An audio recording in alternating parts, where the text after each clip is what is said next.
So welcome everybody from all sides of this discussion. Everybody is welcome here. We're happy to have everyone here, everyone of a different opinion. This is what a debate in the community looks like. Acknowledge the folks with the no rezone signs.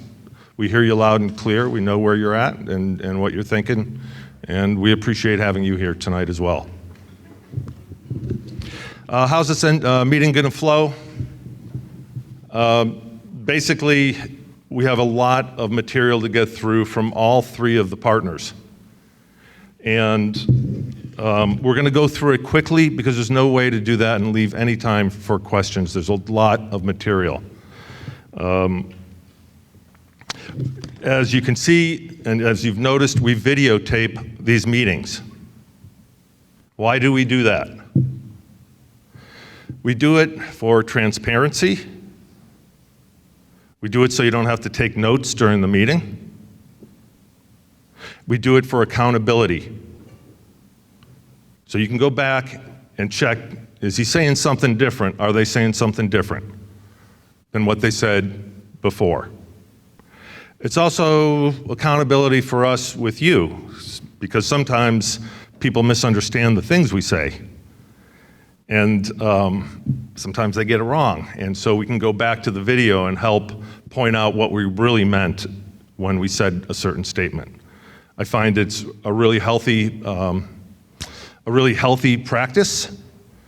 And we try very hard, always have, to get people as involved as possible, whether you like the projects or not. You're always welcome. This is what this is about. And we want to maximize transparency to the extent we have control over that. So let's revisit the process. In June, many of you were here for the kickoff event. That event had one purpose. That purpose was just to announce that there is a group that is interested in bringing athletic, recreation, and other facilities to the property Radiant owns, and to kick off a community discussion and to kick off a community debate. That was the sole purpose of the meeting. We promised at the first meeting that we were going to get out in the field with our consultants and start what is a very typical project due diligence or feasibility process. You may never have wanted to know how real estate and land planning works. You may never have cared to have that in your head. But you're going to learn how it works through the 3 meetings that we have. So the idea is we can't do any site plans, we can't even design mitigations until we know what the conditions are in and around this property. So these studies weren't done for you, they were done to inform our design team and our engineers. But we promised that we would share them with you as we went. So that's the purpose of the studies, really. The third meeting is going to happen sometime in 2024. Because now that we know where the environmental issues are, now that we know where they are not, our land planners and engineers can start to dream up different kinds of site plans, and they can start dreaming up different kinds of mitigations to address the issues that this project will create. And you can hold me accountable to this statement. There's no project that doesn't cause impacts and issues. There isn't any, and this is absolutely the case here. But in order to address them, you first got to identify them. So that's what's going on here. I don't know when meeting number 3 will happen. It takes a lot of work to do all these things. And we have to fit it into the schedules of our consultants and engineers. Then when you have a picture, you can start calculating costs. But until you have pictures to see how long a road is, or how big a septic system has to be, you cannot calculate the costs. So the very last step after drawing site plans is to do cost estimates. And it's kind of grinding, tedious work. It's going to take a while. This is not a part of the county's process or anybody else's process. This is our process. It is us, and we could, sometimes I think people don't care for us doing all of this in public. That's the impression I get. We'd rather you didn't bother us with all these meetings. But on the other hand, when I don't involve people early, I kind of hear about that too. So it's a darned if you do and a darned if you don't. So you have a choice whether or not you want to participate with us. Nobody made you come here. But I have tried for 30 years, I've been here since 1996, to be as inclusive and to be as transparent as I can be and as we can be. It's not part of the county process. I acknowledge for people that won't be able to see the signs, there are many people here holding up no rezone signs. If that doesn't show up on video, you heard it here. Next, we're going to clear up some confusing information that's been out on social media. And I frankly can see some part I've played in that confusion. So I'm going to try and make things as clear as possible.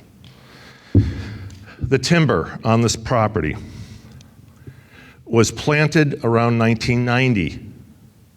This is a picture of the property in 1990. The trees on this site, the Douglas fir, are planted by hand and take 35 to 40 years before they are old enough to harvest. This is the 4th time these trees have been harvested. So they're going to all be harvested. It's a tree farm. A lot of expense and investment putting those trees in the ground, taking care of the roads, taking care of the property for 35 years. And the company, in my humble estimation, deserves the chance to harvest those trees. They spent a lot of money growing them. And along the way, for decades, the companies let you use the site for recreation. The question we're here to discuss is what happens to the property once this is all over? That's the question on the table. There's different ways for this to go, and that's what we are all in this debate about, what will happen to this property next. Something else I got to take credit for some confusion is I don't think I've spoken clearly about kind of what the concept is and the mechanics. So I hope I do a better job here. It's easy for me to think of Plan A and Plan B because I'm a simple person.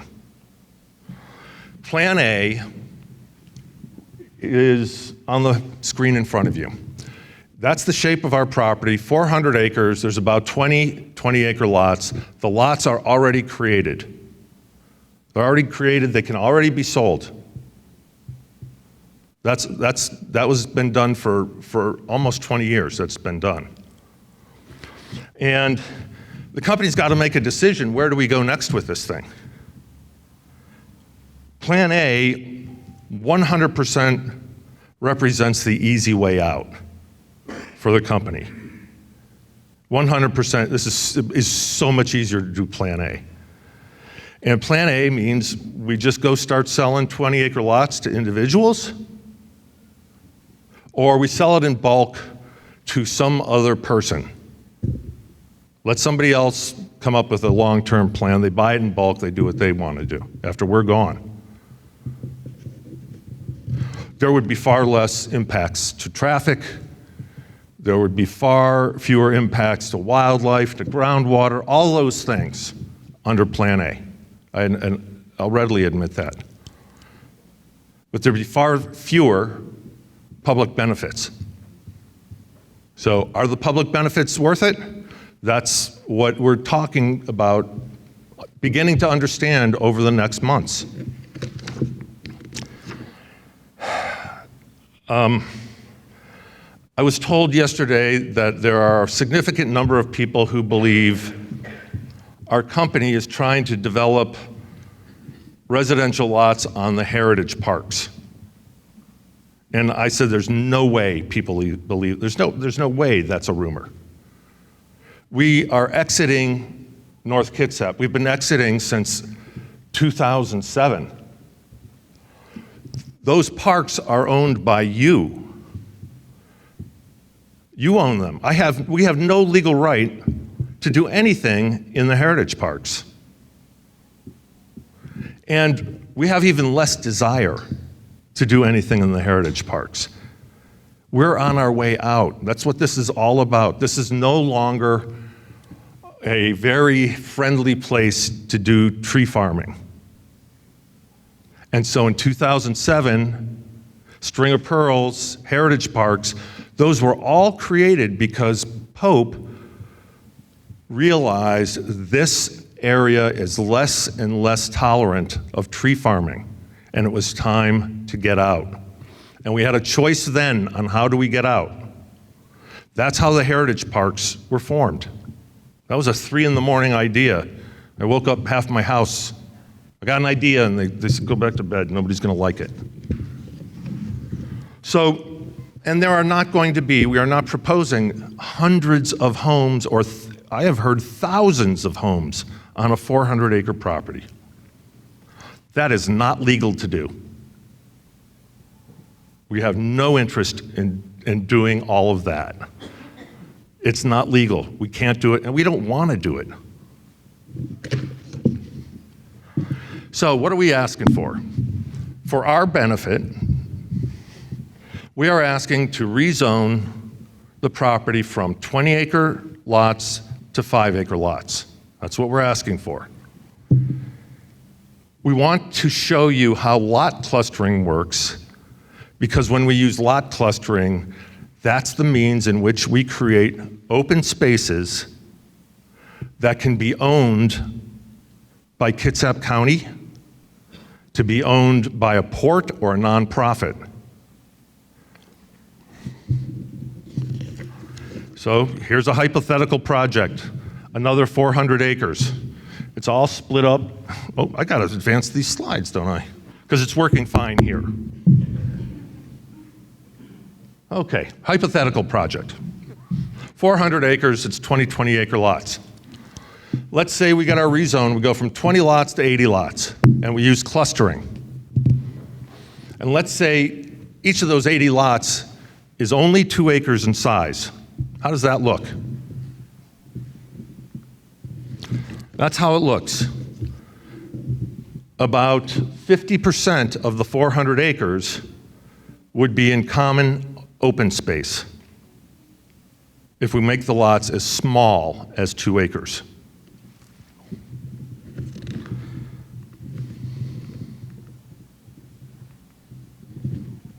What if we make the lots 1 acre in size?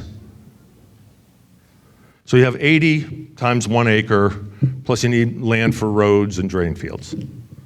If we make the lots 1 acre in size, we create up to 300 acres of open space. Open space we don't want to own, and our homeowners association can't manage. 300 acres, that could be a place for a YMCA, that could be a place for sports fields, that could be a place for wildlife corridors and trails, and an expansion to the Heritage Park. And the price for that is we go from 20 lots to 80 lots and make them smaller. Well, what if we got really extreme and we said we're going to do 80 lots and they're going to be half acre each?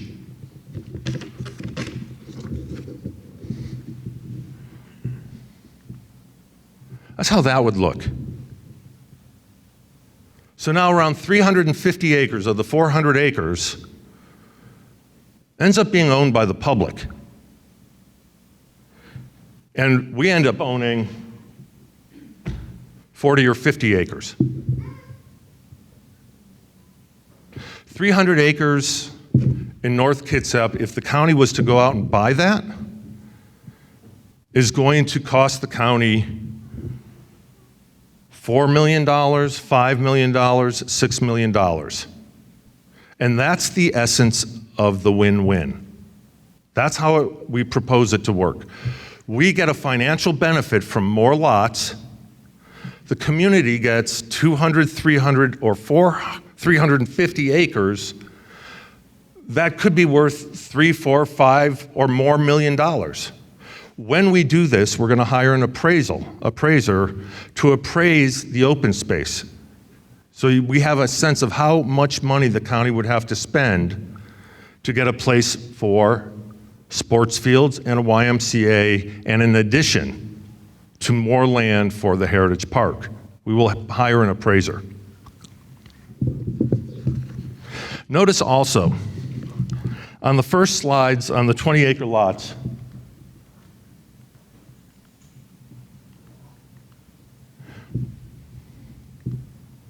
if there's a stream, if there's a wetland on the site, that wetland's going to be owned and managed by private individuals.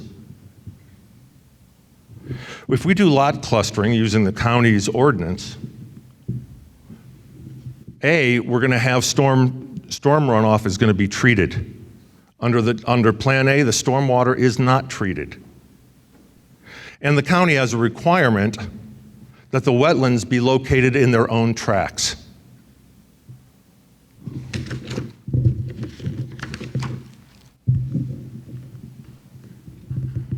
It's a goal. All these things are goals. We haven't started designing. I don't know where we're going to end up.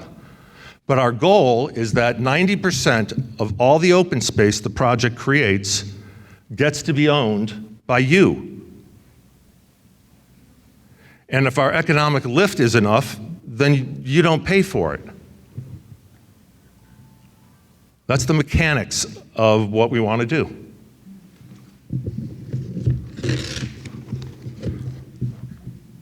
So how does it work?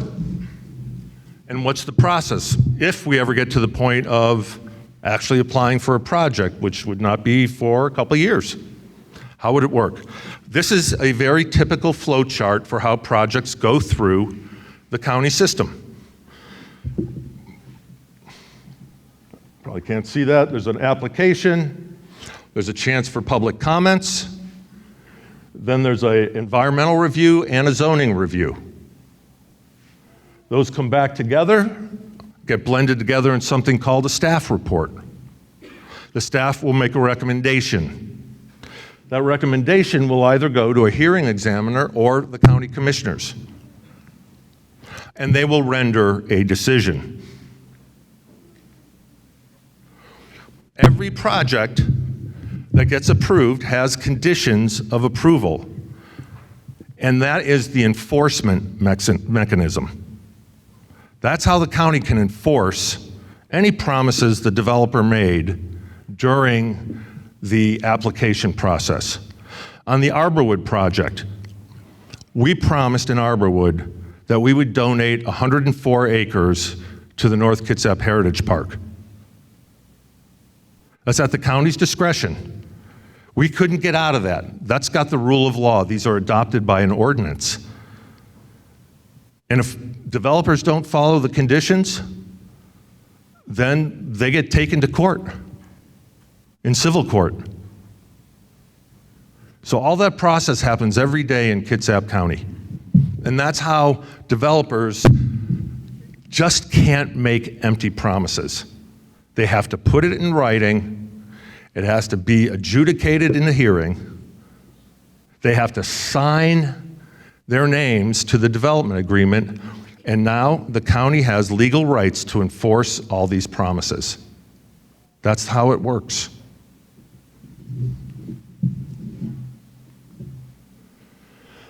All right, there was a lot of discussion that this project concept does not conform to the Growth Management Act or to Kitsap County's regulations.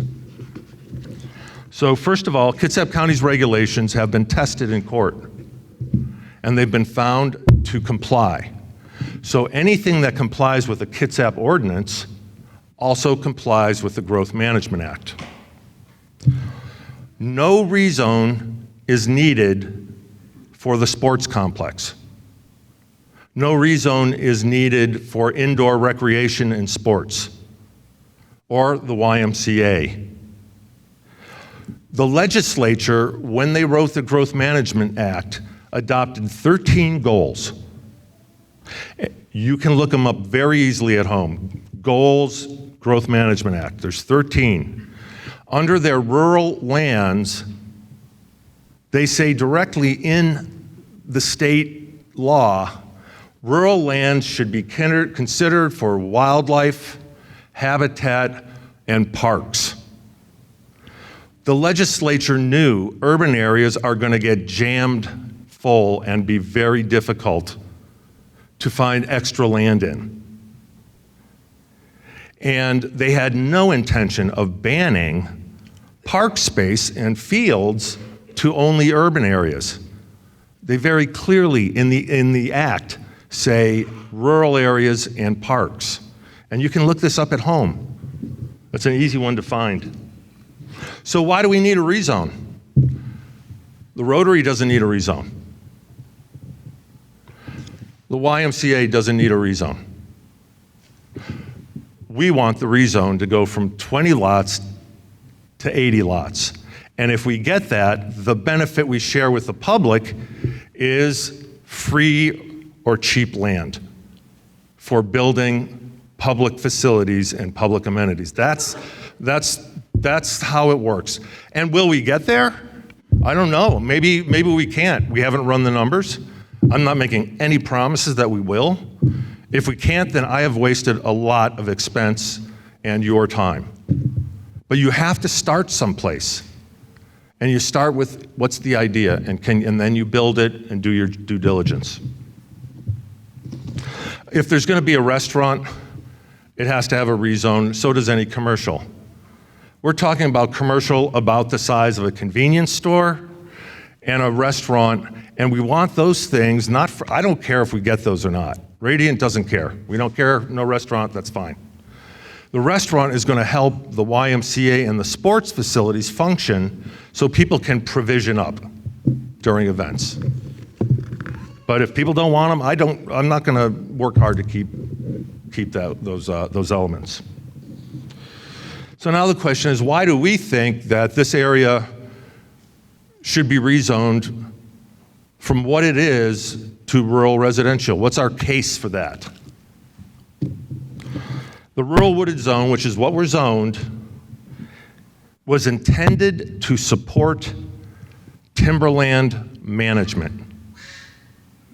There was a day before all of us moved in here when the entire county was covered with commercial tree farms.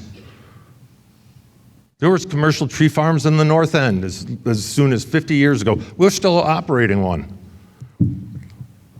But no commercial tree farm companies are buying in North Kitsap.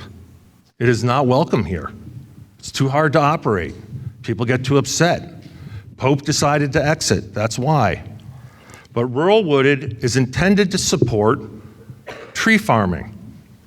That's the point of that zone. And I was there in 1998. I was part of committees that helped create the rural wooded zone because the county discussed all of this with the timber companies, Port Blakely, the Overtons, the McCormicks, all these tree farming families all had an interest in this zone. So how common is rural residential? Click. Click, I hear. All right, that is North Kitsap.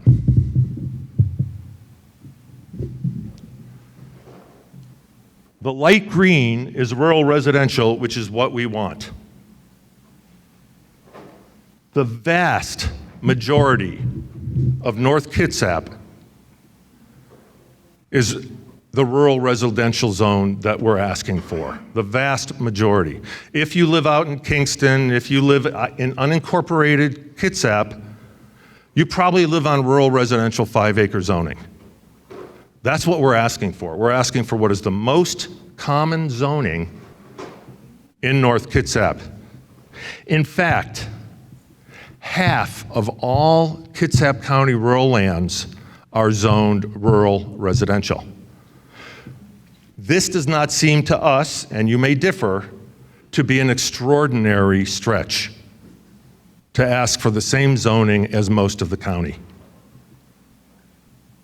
Now, we do not need the YMCA for this rezone. We do not need sports fields for this rezone. We don't need those. If they walk to, we're gonna work together until we show site plans. We have a handshake agreement where we've all agreed, listen, we gotta stay working together at least till the site plans. And when we see the site plans, we can all make a decision whether or not we're gonna walk or we're gonna stay together. If the Rotary and if Charlie and the Y say, we're tired of you and hanging around you, we're leaving, we're still going for the rezone. They don't help us. And in fact, they make our lives quite a bit more difficult, to be real honest. It'd be much simpler to just ask for a rezone than to try and bring these characters along for the ride. They are not a profit center. They are not a profit center. They are a trouble sector. That's what they are. A lot of work. So where would be a good place for rural wooded? Where does that zone fit? It is not North Kitsap anymore. It's South Kitsap. So if you take a look at this map, oh, don't quit me now. This is South Kitsap. There's over 22,000 acres of rural wooded zone in South Kitsap. Has anybody driven around Dewatto or Tahuya? Okay, it doesn't feel like North Kitsap at all. There's not a grocery store. There's a small couple markets. Tree farming is going on there. Commercial tree farm is a viable business in South Kitsap. It's 35 square miles, zoned rural residential, compared to North Kitsap, where it's 6 square miles, and frankly, most of it's on our property. And we're getting out. We don't want to do tree farming here, and you don't want us here.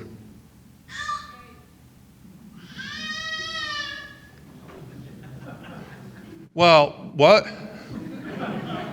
Starting them early. Come on, little clicker. You ever been to a meeting and your clicker doesn't work? Huh. We're going to need adult intervention.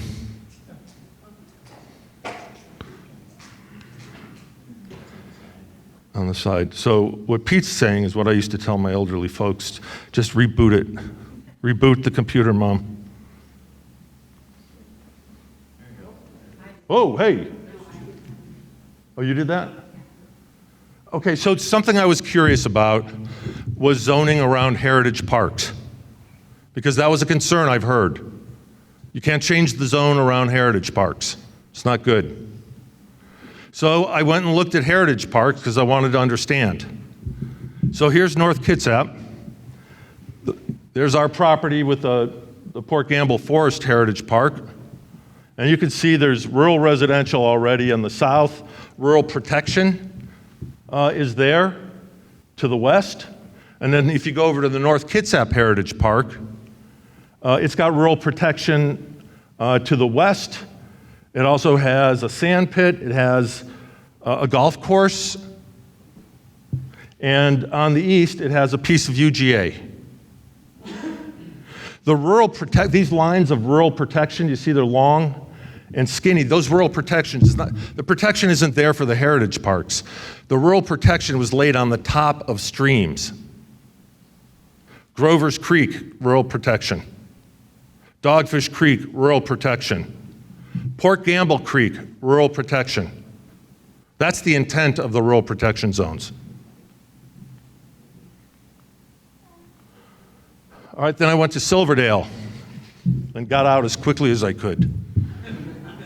So the Newberry Hill Heritage Park.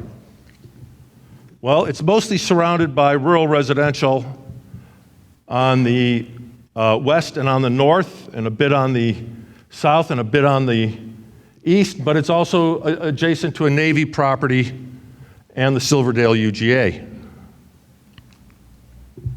Ooh. Then I went to the Heritage Park South. So the Coulter Creek Heritage Park, it borders the industrial land on the airport. It borders McCormick Woods and the Port Orchard UGA. The south of it, and southwest, is rural residential. And then over on Banner Forest, it's almost completely surrounded by rural residential, which is the zoning that we are looking for.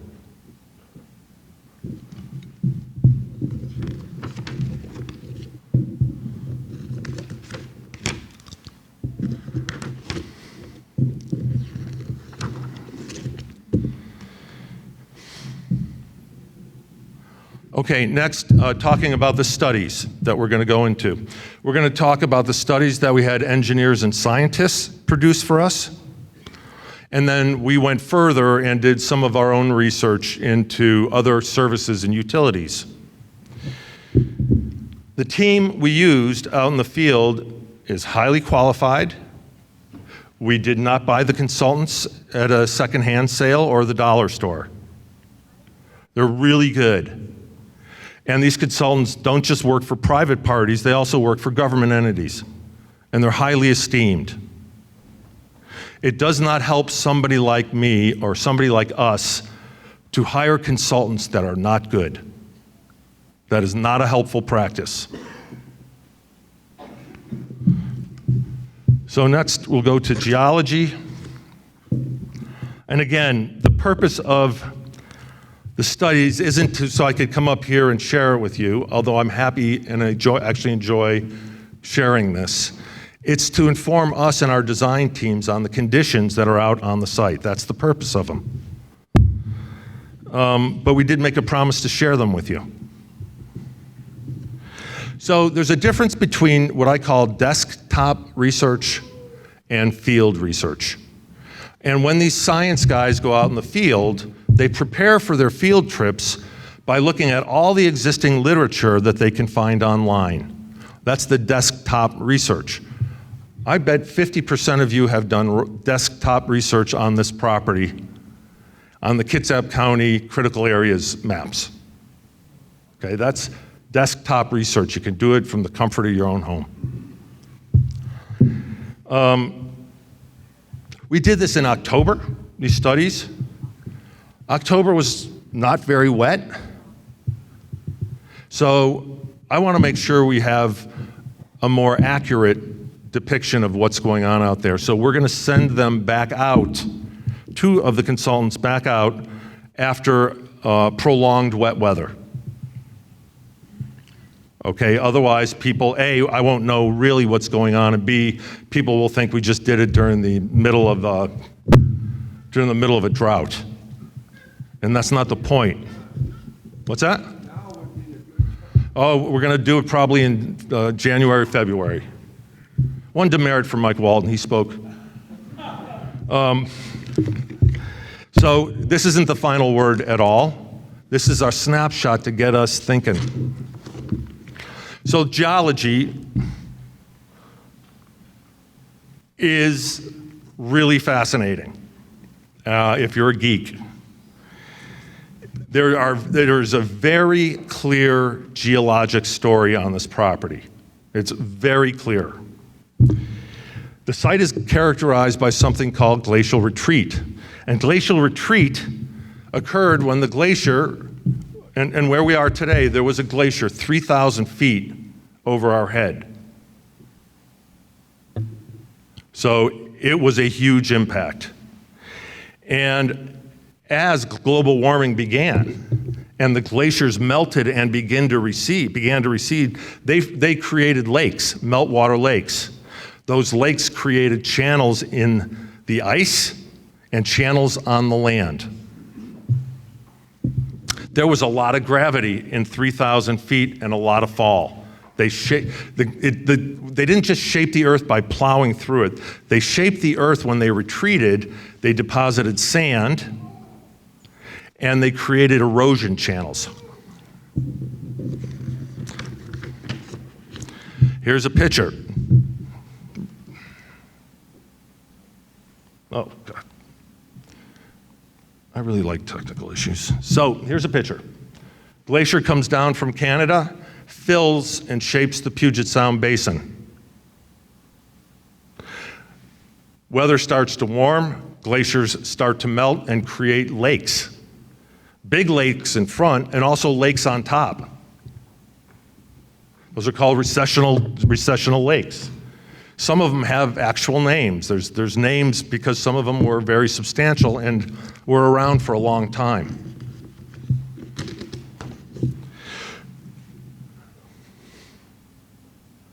When the geologists went out in the field, they spent time out there with a backhoe. Those little red dots are places where they either dug a hole or they just made a field observation. They used a backhoe that could dig down to 18 feet deep. Not the biggest backhoe, but that's a pretty good reach. Again, they did it in dry weather because we wanted to get this done and back out to you in a timely fashion. Their desktop research included the critical areas maps, and the critical areas maps identify hazards, potential hazards, the erosion, landslide, seismic, and the aquifer recharge. So erosion hazards. There's slopes on the site greater than 15%. There's absolutely erosion hazards on this property. Those get managed daily by construction crews in Kitsap County. They're managed with straw bales, with diversion ditches, with rock line ditches, with hydro seeding. The soil gets protected during construction so that it does not erode. Geology. Their desktop research indicated that there was a landslide on this property. Well, does that mean a geologist has already been out there and determined there was a landslide? How did that landslide get mapped? The landslide and the streams get mapped by people interpreting the contours and the topographic features that show up on maps. No geologist went out here and discovered it was a landslide. What they did was look at the topography and they recognized certain shapes that are very indicative of landslides. This landslide was created thousands of years ago. And it was created by the receding glacier that had formed a lake. So here's the land, and here's the water. They push up against each other. The water drains, and the saturated earth slips. This is a relic of the Ice Age, and is not active. We found no hydric soils, which are soils sensitive to earthquakes, and now talking about aquifer recharge. A Category 1 aquifer recharge area is a place where you get regional drinking water, like a well that serves Paulsbo. If that was in a recharge area, that'd be a Category 1 because a lot of people depend on it. A Category 2 is all the other recharge areas. Next. This is a map of recharge areas in North Kitsap. Nearly all of North Kitsap is an aquifer recharge area, Category 2. There isn't anything particularly special about the NKU property. Most of Kitsap is a Category 2. And within that Category 2 today, there are hundreds of miles of roads, driveways, parking lots that do not have any stormwater treatment, and there are hundreds of rural homes putting septic system into the Category 2 aquifers. The pink areas are circled because those are Category 1s. Sure, there's a well there, and I don't know. That well, though, is probably into the deep aquifer over 400 feet deep. When people are developing drinking water for large populations, they go to the deep aquifer. Next, and I'm gonna have a slide that depicts that. Next, the combination of our geology and our biology, they interplay off each other to create site conditions that are unique here. So landform drives habitat. Desktop study, it shows lots of streams on this property.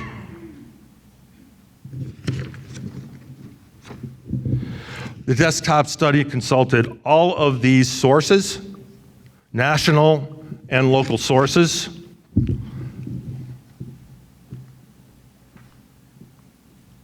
Two slides.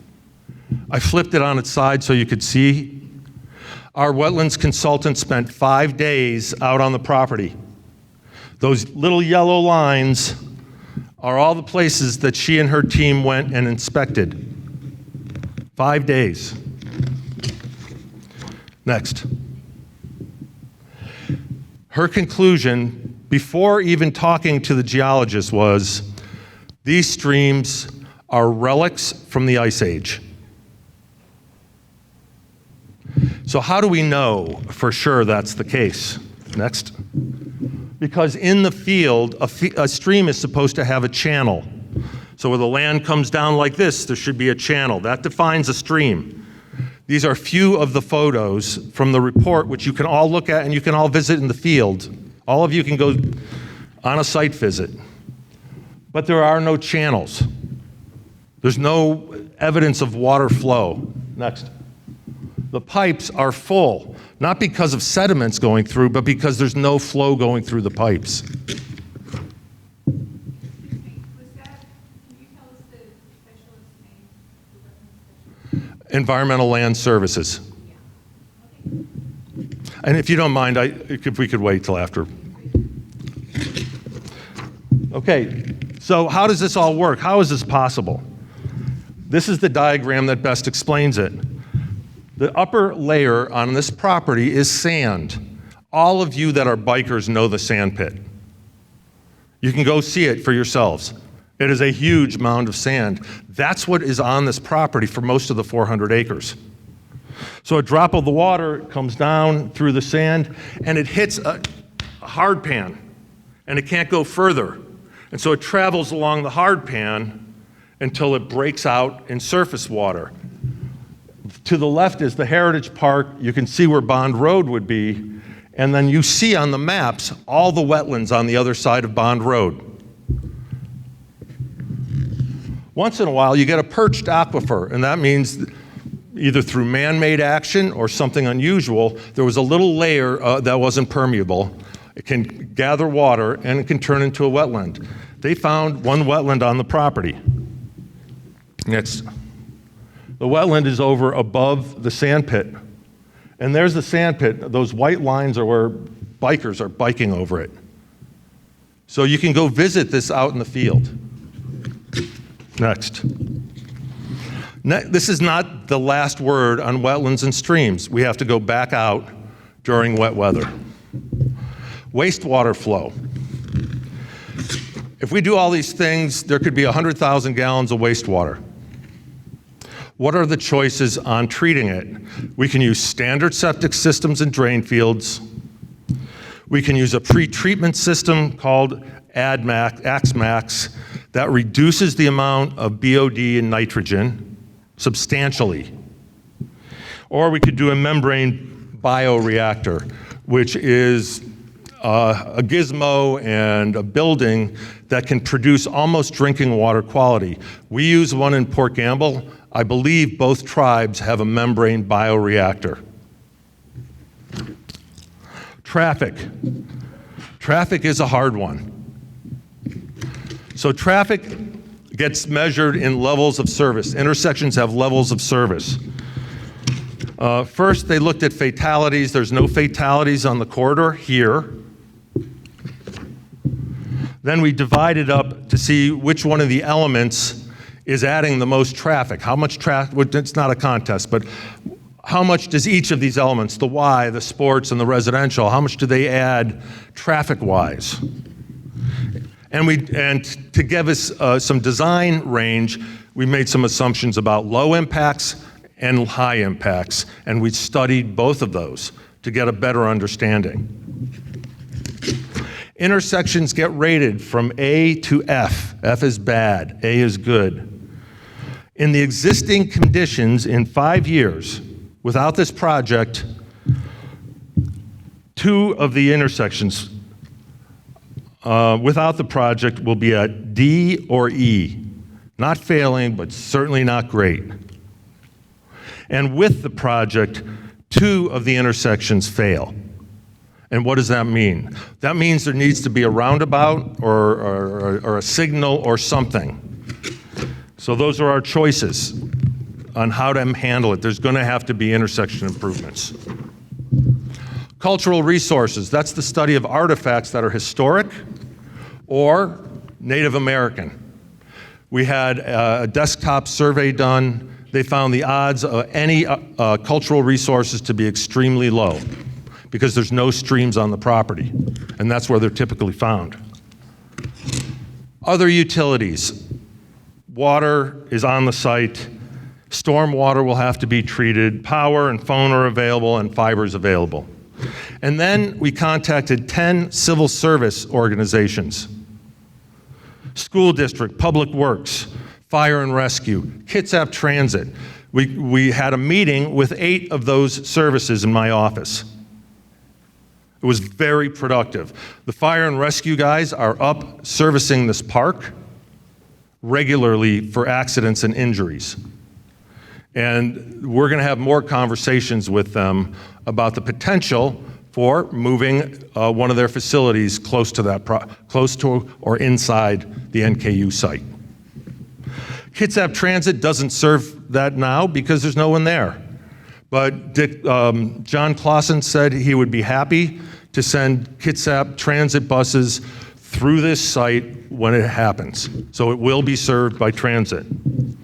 So what are the takeaways? Some pleasant surprises in terms of streams and wetlands. The soils are excellent for fields.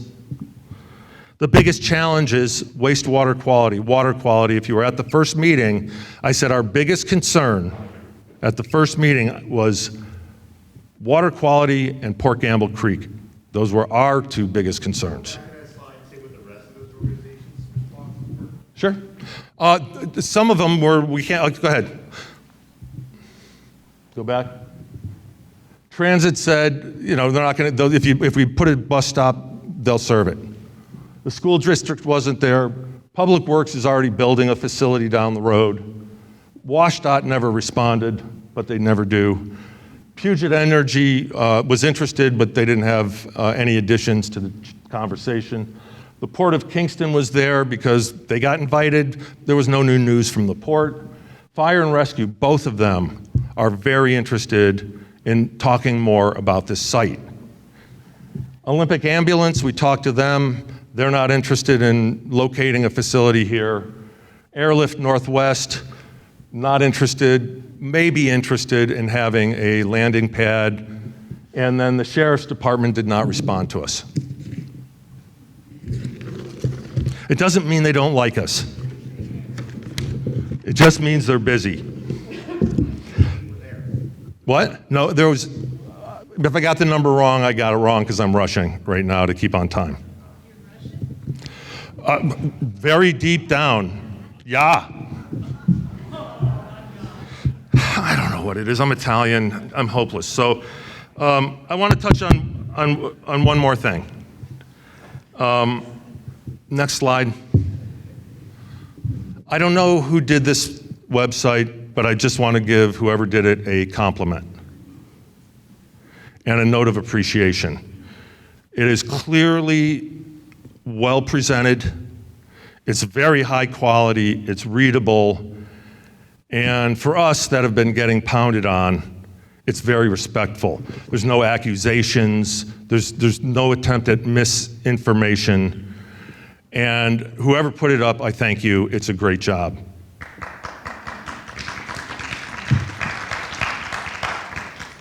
Now, there's a couple facts I want to help with, but we're going to do that offline. And I would welcome, if you want to, you are welcome to put a link to our environmental studies on your website. I don't want the studies there. I got to have them housed in our site, but you are welcome to put a link to our studies there. And holy, we are so late. I'm sorry, I can't do it faster. So I'm going to bring up Clint. Thank you. Is the clicker not working? All right, well, we're fixing the clicker. I'm Clint Boxman. I'm here to represent the Kingston North Kitsap Rotary Club.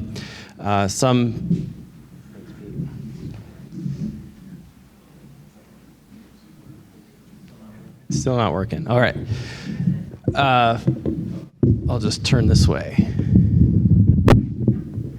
So for those of you that don't know who Rotary is, we're a worldwide organization. There are 46,000 clubs, 1.4 million members worldwide. Here in the Kingston area, there's 54 of us that are members. We're all volunteers. And our main mission is to provide service to others, promote integrity, advance understanding, goodwill, and peace through fellowship with businesses, professionals, community members, and other leaders. For some of you that don't know, we have many different projects that we've worked on in our 20-year history. It includes the high school lights, and again, a lot of these were collaborations with other organizations, individuals, and entities. The Heritage Park trail markers, which help cut down hundreds of 911 calls. Coffee Oasis, the community center in the Village Green Picnic Pavilion, and also the Kingston Electronic Reader Board. Our next project, we believe, is what we are referring to at this point, the multi-generational sports and recreational complex. It's not a new concept. In fact, in 2018, when we do an annual brainstorming of what's the greatest community needs that we have, it was the third largest voted upon. It was a early indication we need to do some studies. Obviously, COVID had ruined some of the momentum, but here we are today. This project is not a new concept. This is actually a drawing that Kitsap County had as a program and a project in 2003. On the right-hand side, it kind of zooms in, but you can see 9 baseball fields, 8 soccer and football fields, among other recreational needs. So why this, why now? We have spent quite a bit of time looking at field analysis.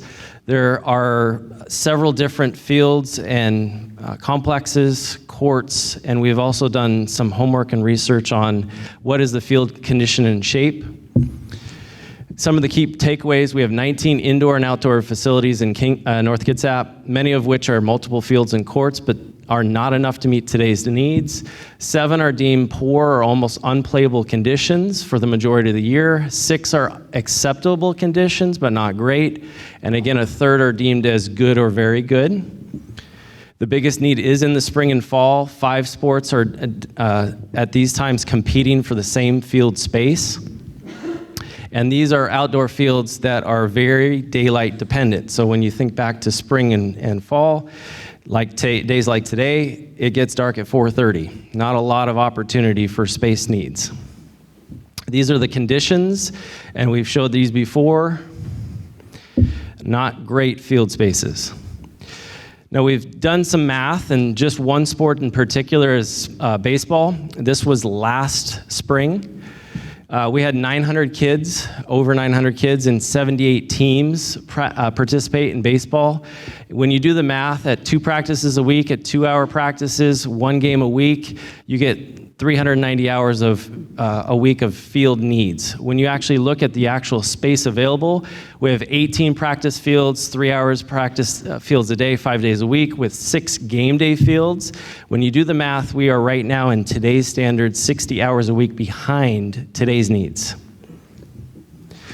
There is good news. We are very excited to hear that the city of Poulsbo and the Poulsbo Event and Recreation Center, otherwise known as PERC, is advancing on phase 1.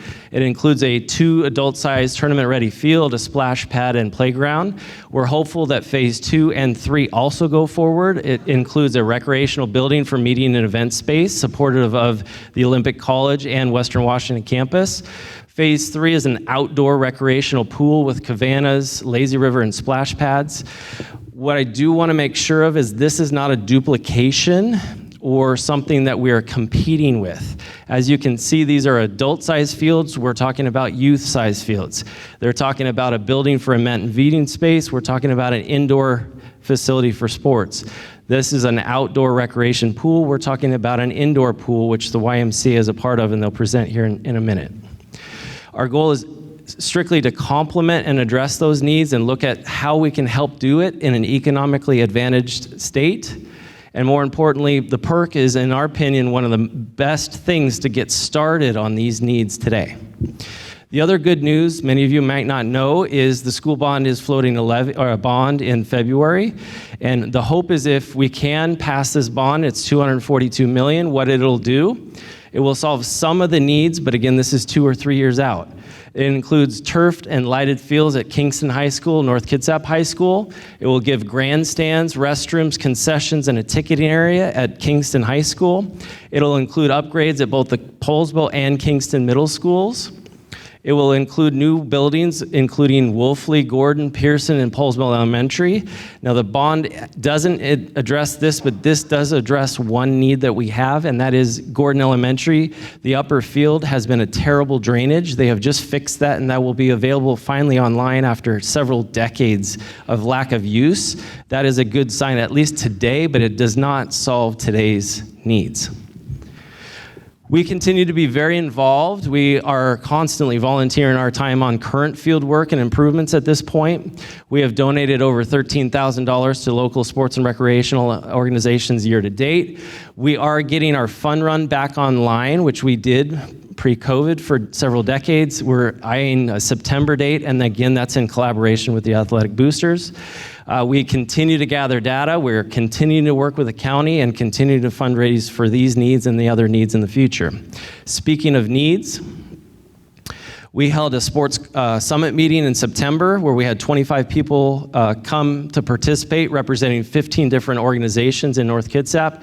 These are the key takeaways. First, they told us they need a central location to help cut down the amount of time that families spend to travel to activities. They need more turf and lighted fields because, again, the biggest need is in the fall and the spring sports where 5 different sports are competing for a space that is not available. They need more indoor court space. Right now, that is a massive problem when basketball and volleyball season happens, and this is a big deterrent for mostly girls' sports, which need indoor facilities similar to a growing sport like volleyball and cheerleading. Right now, and this fall was a great representation of this, there are too many teams sharing field space. In soccer this fall, there were 3 teams sharing 1 field for practice. We have seen about 10% growth in just about every sport year-round. Nearly 80% of all these fields are owned by the school district. That's not a bad thing necessarily, but if a school district has a need for a facility, they take priority, which means those organizations need to figure out where else to go. The costs, because of that supply and demand, are very high in comparison to other different districts and different areas. Who you know and the priorities that are being given is actually happening to some organizations. So it's a fight, and it's a very big problem inside. 2 quick examples, North Kitsap Soccer Club, there were 560 kids participating in the fall. That was 45 different teams. The Peninsula Flag Football League is the fastest growing. They now have 3 conferences. It will go to 4 conferences here in the upcoming spring season. They had a total of 753 kids participating, and that, again, it was in the fall at the same time competing for field space. This is all of the in-depth numbers when it comes to each of the sports. What I want to highlight when you look at baseball, soccer, basketball, flag football, and lacrosse, these are just the numbers for youth kids, ages 5 to 14. It does not include middle school kids or high school kids, and or even adults, which also have teams, people, and wanting participants. Cheerleading is a growing sport that right now has seen over 100% increase year over year. And I'm sorry for the pickleballers, our numbers, we just can't keep up with you. There are too many of you. So we have a big need on pickleball. We know this.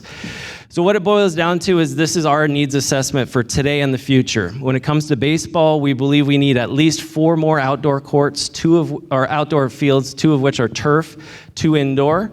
Soccer, football, lacrosse, a total of 6 more fields, 2 of which would be preferably turf and lighted, 2 indoor. Basketball would be 2 indoor, 2 outdoor. Volleyball is the same. Pickleball, we think we need at least 4 indoor and outdoor. Tennis, 2 indoor and 2 outdoor. Cheerleading, wrestling, and gymnastics, if they can have some indoor space that they can share because they're not always competing at the same time, both indoor and outdoor. And an indoor swimming pool that would facilitate at least 6 to 8 lanes for lap and swim. Again, our vision, we realize that this is just a concept. It's not the actual site, but sometimes we are all visual learners. This is what it looks like. We want to also include other recreational needs. It's not about sports. So that includes things like frisbee golf, ropes course, ice skating rink, a dog park. Maybe there's things like laser tag or yard games that families can participate while they're watching games. And we have also been, in this endeavor, found a lot of needs for arts and theater and other types of facilities, or a center that they can go to. And that could be potentially an indoor facility shared use space, which is the other part of our vision. That vision of an indoor facility, half of it would be hardwood courts, half would be turf facilities. It would be multi-use, interchangeable, so that it doesn't matter. It's not dedicated basketball, it's not dedicated volleyball or pickleball. Same thing goes for the turf. It could be interchangeable for soccer, lacrosse, or any other practice facility or indoor needs. And a year-round. These are pictures from Centralia, one of the best in the state as far as what we vision this could look like.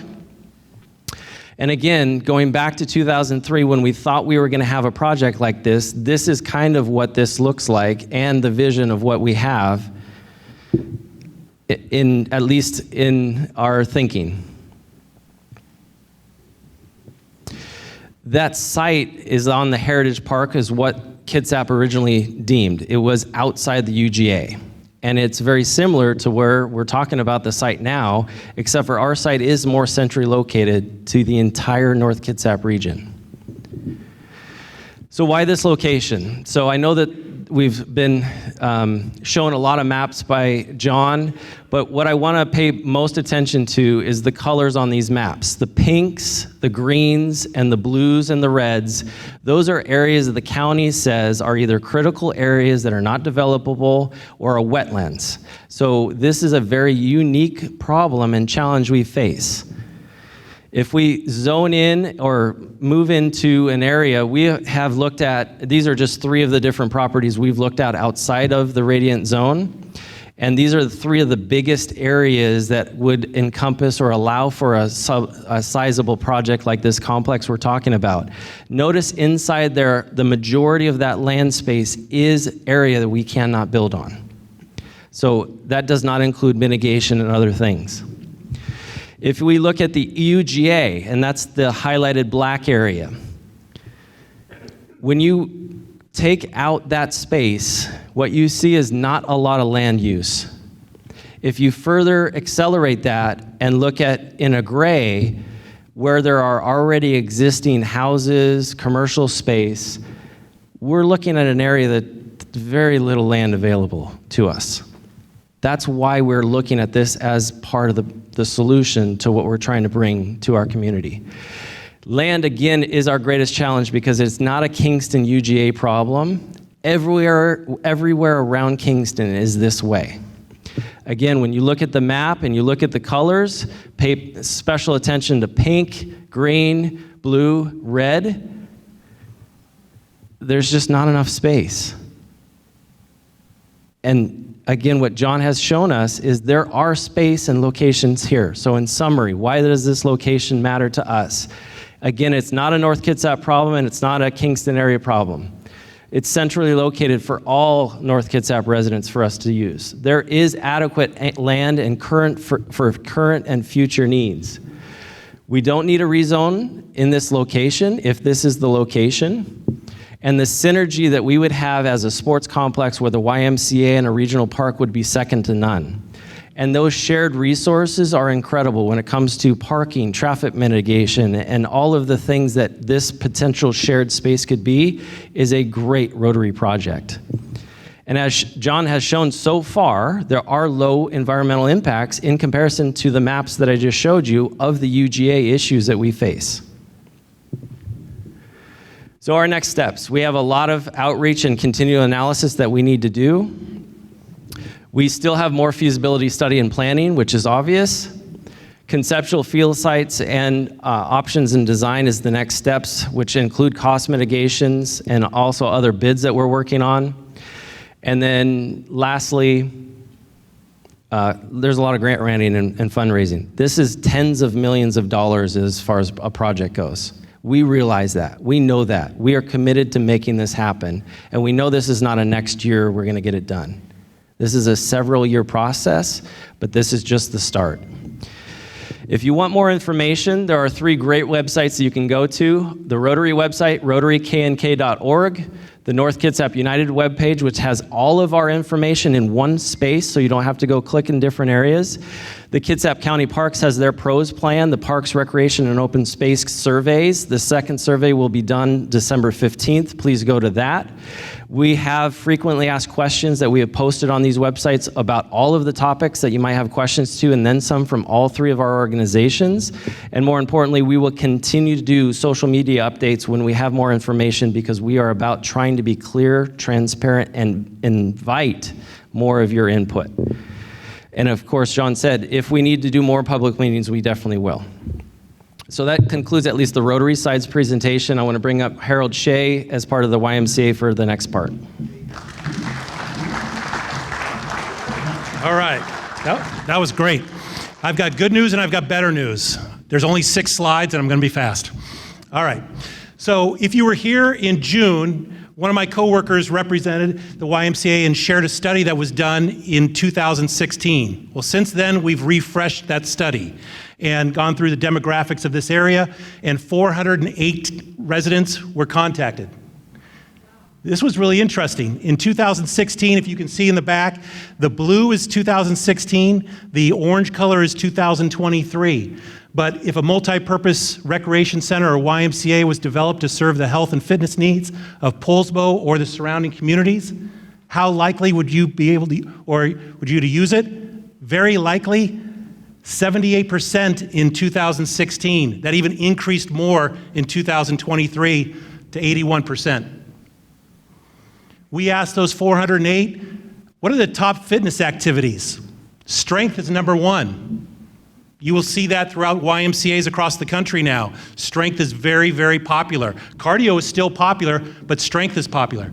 That's why we actually are revamping 4 of our YMCAs, including the Silverdale YMCA, to have a brand new fitness area. Matter of fact, I think Denise will have it in the back, but we've got free passes for a whole week for you guys to be able to use. And so you can go to the YMCA absolutely for free. That fitness center will be done by December 22nd in Silverdale. But cardio, group exercises, pickleball. Talked about pickleball. We didn't even ask that question in 2016. Now almost half the people of the 408 said, yes, we want pickleball. Somebody said, can we have it more in Silverdale? 7 days a week? Yes, we want more than 7 days a week. So it's popular. You can go to the next slide. Most demand services, this is really interesting. Again, not asked in 2016, but with COVID, people actually want to go and do work at the YMCA. They want to work and have their kids go into swim lessons, go into classes. During a break, they want to walk the indoor track. They want to do those kind of things. So that's very interesting for us to see. Art, music, cooking classes, all these things grew. And as you can see, all these down here, and I know it's hard to see probably from the back. I don't have that great eyesight. It's hard to see right here. But all those different things that we asked in 2016 and then in 2023. Next slide. Top programs for children and youth, of course, number one, everybody wants a pool. So 65% of those that were surveyed want to be able to have family fun. Art and music is popular. Child Watch. Child Watch, again, is where you go to the YMCA, drop off your kids, go and exercise, do whatever you'd like, and anybody under the age of 7 can be able to participate in that Child Watch area. Cooking classes, full-day childcare, and so on. Thank you. The last slide I want to share is this North Kitsap United location. So how convenient is that location? Very convenient and convenient. 74% said that location was convenient. When I asked Triangle 2, what do those numbers mean? They go, those are outstanding numbers. They said the other place that had these kind of numbers across the country was Gig Harbor. And Gig Harbor is our largest YMCA in Pierce and Kitsap counties. Had over 22,000 members.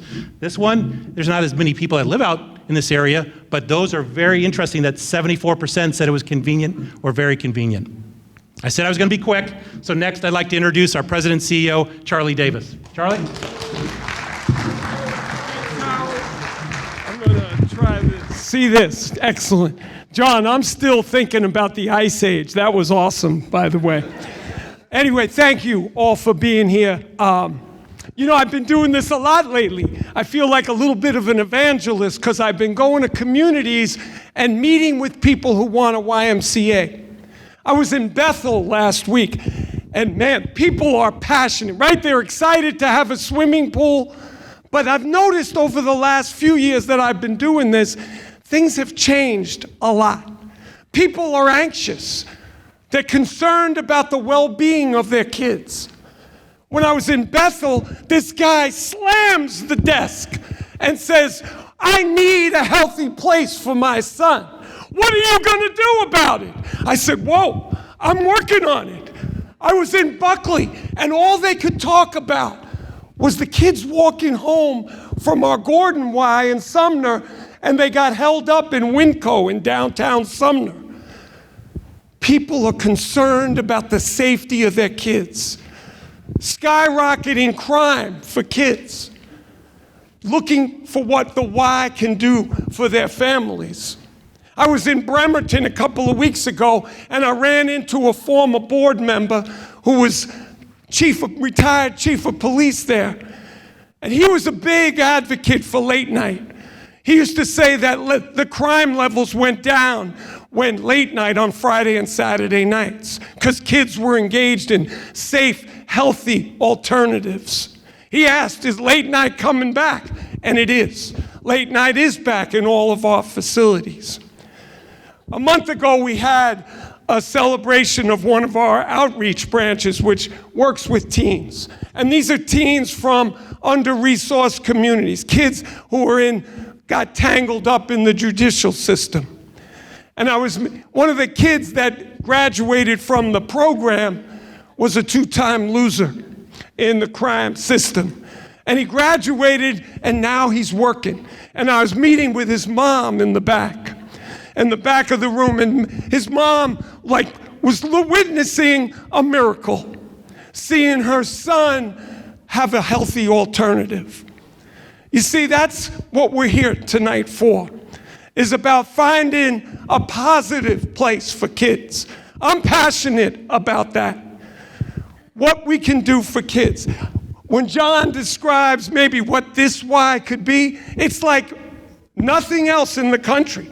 Outdoor trails, right? Horses, mountain biking. This is like nothing else we've ever seen. So I'm excited. But this is about what you want. We're only go to communities, right, if we're invited. We don't just come in to a community. So I'm excited to be here if you're excited to be here with us. So thank you for the time. Thanks for all you do. Thank you. We are actually almost on time. So we were hopeful to have 45 minutes of Q&A. So Ron Carter is going to be standing in the middle. What we ask is if you have questions for us, please line up in the center area. And we're going to try to take as many questions as we can. Rick, if you want to come down this way. Okay. So the hope is that we can do as many questions as possible for the next 45 minutes. If we have need for more time, we will make need for more time. If you have specific questions, if you want individual one-on-ones, we are more than happy to provide those. Just come give us a contact information and we will work around that. We have contact cards that if you want to provide feedback, information to us, please grab one. And again, be on alert on other meetings that we will have at some other point in time. So Rick, do you want to start? Yeah, so last meeting, I brought up the fact that 5 years ago, Y told the city that it was not financially feasible to build a YMCA in North Kitsap. I asked what changed in the last 5 years, you didn't answer. So I'd still like an answer to that question. You said that you want, number one was swimming, you want to build a lap pool. When the city contracted the study needs of a pool in North Kitsap, the study said that lap pools were saturated, in part because of the Y in Silverdale. So a need for a lap pool was not there, which is why the city wants to build a recreational pool, not a lap pool. So please address that. You said you surveyed 400 people. There's 60,000 people in North Kitsap. So 400 people is hardly a sample. Clint, you said your needs assessment of the facilities we have on that chart. That did not appear to include the facilities already committed to by the school district and the city of Colesville. So those numbers are off. And posting the survey this morning, the results of the survey, so we can have time to look at it and ask you questions about that, what is not open and transparent. Okay, so the discussion with Paulsbo, we met with the mayor and the members from the city council, and we're exploring working with Western Washington University and Olympic College, using that site that they have designated, and we're looking at what it could be there. So we're still in conversation with them. Saying that will compete with this? Come on now. Yeah, that's going to be, we won't have two pools, so that's how we'll do it. Y is 4 miles apart and in Silverdale? They're not that close. And therefore, this shows that we can, Quick time out, we're not doing it this way. No, we can't, there are all kinds of people that want to speak, not just Rick. Answer the ones I proposed. Not just Rick, Rick's not the only person here. I gave you 4 questions. Yep, but you haven't stopped asking them. So let us answer. And be respectful. Yes, and be respectful. Absolutely. So, the 408, as far as we were told, that's a statistical analysis. So they feel like we paid for it. So they conduct a survey, and that's statistically significant. So that's how studies are done for us, the feasibility studies. Rick, what was the first question? So you had a list of what you said what it needs, but that didn't appear to address what's already been committed to be built, being built by the school district and the city. I don't know what that is. Which includes the perk, has pickleball, there's basketball, there's already things on your list that reduce those numbers that don't appear to have been factored in. so he's speaking of things that you missed on your slide. You're saying there's needs, but they're already being built, they're already committed to. Can They're you- not part of the bonds. Can we sit down together and go through each of those? I think that would be good. Next. Were there other, you had 4 questions. I think that was only 3. I'll let others go. Okay. Ron has the mic up here if you want to. In the December edition of the Kingston Community News, there was an article in your organization's column that made a claim that rather questionable. That is, that there was no possibility of environmental change causing a problem. He quoted a study from 2009.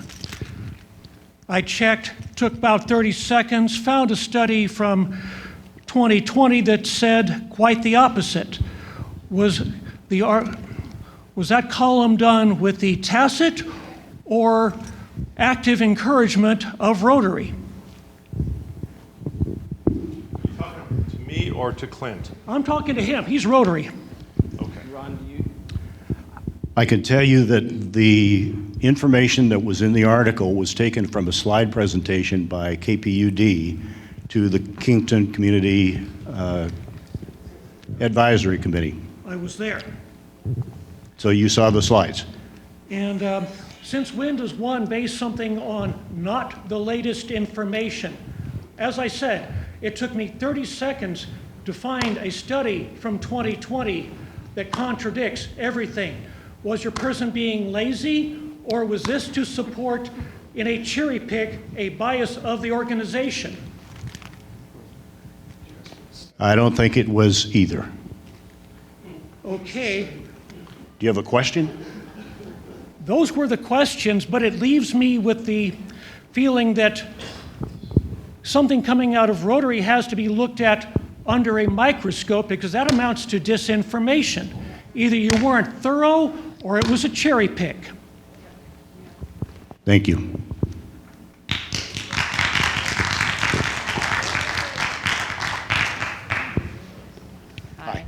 I'm just curious what the comprehensive plan is really for, if you're able to just go in and change zoning at will with the developer's will.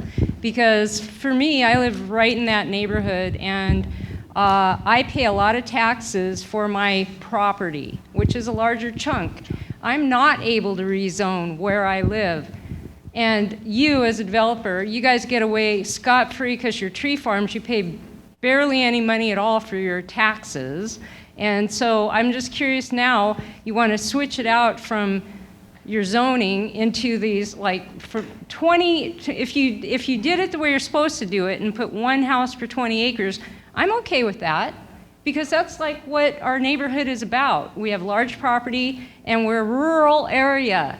I mean, you've already got Arborwood. You guys are just destroying our county. I'm a local. I've been here 60 years. And I've seen this place go from a nice community to these just massive developments. Nobody knows anyone anymore. It's just gone crazy. So you are suggesting going from 20 houses to 80 houses in this one section? Why can that be? How can you get away with it and no one else can do it? You know, it's just... Ma'am, anybody is allowed to apply for a rezone. Any citizen can do that. In fact, if we sold the 20-acre lots, every one of those lot owners will have the absolute right to apply for a rezone to 5-acre lots. That's their right. Every citizen has that right. It's not. I don't get a special right for that. So I'm trying to answer your question. Okay, so the county sets up, everybody's got a right to apply, but nobody has a right to think that that decision is going to go their way. People, there's been over 80 applications for rezones this time through this process. We're one of 80. It is totally open to citizens and property owners to change the zoning, but nobody knows if the commissioners are going to agree with any of the 80. So I don't have any special rights because I'm a developer or landowner. We're just saying that North Kitsap doesn't like 20-acre, North Kitsap doesn't like tree farms anymore. It used to. When I moved here, people were into tree farming was accepted. It's not. And so anybody has the right. You have the right if you want to. Do you pay back taxes on all that tree farm? We do. Okay, you're going to be doing that. We do pay back taxes. When you come out of the timberland designation, you have to pay back taxes. Next Any question. I just want to make sure I answered the woman's question. Yeah, okay. I just want to know, let everyone know that, going from 20 houses to 80 houses is a huge difference. Yep. And it's in a rural area. So, it's changing changing that whole, the plan that. I understand. I get what you're saying. Next. Hi, I'd like to introduce myself. My name is Phil Herzog, and I live at the intersection of Bond and 305. I've lived here for 20 years. I'm originally from New York and Dallas and several other, Miami. And I got to say, John, it's good to see you after 20-some years. I followed your career, and I think you've done an outstanding job with the String of Pearls. I first heard about that when I was going to Winthrop, cross-country skiing, knowing some folks there, and what they did there was an inspiration for what you're trying to do here with the Heritage Park and all that. So with John Kuntz and his kayak program with Olympic outdoor sports and so forth. So I want to say sincerely that I tip my hat to you and what you're trying to do. I think it's admirable. And a little side note, John, you never remember this, but I almost bought your house. And on Lilyhammer, it was a beautiful house that. Excuse me. What's your question? This is a line for questions. We don't have all night. Thank you. I appreciate it. I do have a reason for having a conversation here, okay? And I didn't know that there was a limit on the time. So, and a little bit of positivity doesn't hurt, and angst doesn't help. So, thank you for that. No, well, keep your mouth shut. That's too bad. Keep your mouth shut. That's not nice. Okay. No. That's not Phil, I want to be respected too. I have a question. Yeah, I have a question for you. What you got, Phil? I have a question. Why have you not considered the land over at Alhava instead of the Walmart, by Walmart? All that beautiful property over there. Have you been over that? Has that been a discussion at all? Sure. You got a quick answer for that, I'm sure. The answer is that that's called College Marketplace, and that's where the city is actually planning lots of these facilities. So it actually is part of the regional thinking. Is That's not my question. My question is, have you considered that as an option? I don't care about the city. I'm Sure. talking to John Morrissey and others, Kita and other presidents of the city councils around this region, and I'd like to know. I haven't because A, we don't own land there, and then B, I'm actually not in the sports business. Right. But these folks, they are aware of it and they have considered it. Well, I think I would like to suggest here with this group that you reconsider it, because you're only talking about 3 miles, additional miles from that place. Let me just. I don't care who's with me. If it's just me, I have been a 20-year resident right next to the 5,000-acre tree farm. I have seen bobcat, I've seen bear, I've seen huge deer. It is the, you know this, John, you used to say this, it is the crown jewel of Western Washington in terms of wilderness. Yep. And you and I both know that you don't want to turn this place into Sammamish or even Gig Harbor for that matter. Not at all. No. Not at all. Are you sure? 100%. Oh, really? Okay, so I'm not being But difficult. Phil, can we move on to some of the No, other? we can't. I have to ask my other question. Can we agree you get one more and I'll have pass it this on? conversation with you offline, but my question to you, gentlemen, Mr. Davis, is you're obviously from New York, aren't you? Yes. Okay. Do you want to turn this place into New York? Because that's what you're going to get. You got kids. This is not about the kids. This is not about the kids.